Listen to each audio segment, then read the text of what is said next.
তো হ্যালো বন্ধুরা, আবার চলে এসেছি তোমাদের সামনে একটা নতুন ভিডিও নিয়ে। দেখতে পাচ্ছ মা কালীর পুজো হচ্ছে এই মন্দিরটাতে, আর খুবই জাগ্রত মন্দির। দেখতে পাচ্ছ ভক্তদের কত ভিড় আছে। তোমরা যদি কেউ চিনতে পেরে থাকো মন্দিরটা তো অবশ্যই কমেন্টে বলো। দেখতে পাচ্ছ রোডের ধারেই মন্দিরটা, আর ভক্তদের ভিড় দেখতে পাচ্ছ, অনেক ভিড় আছে। তো যারা যারা চিনতে পেরেছো কমেন্টে বলো, আর যারা চিনতে পারোনি তাদেরকে বলে দিচ্ছি এই মন্দিরটা হচ্ছে রতুয়া থেকে শামসি যাওয়ার লাইনে মন্দিরটা আছে। খুবই জাগ্রত মন্দির। দেখতে পাচ্ছ খুবই ভিড় আছে এখানে।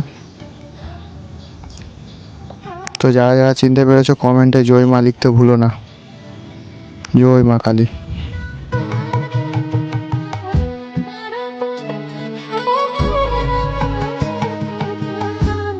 যদি হতে ত্রাণ হাতে বাসনা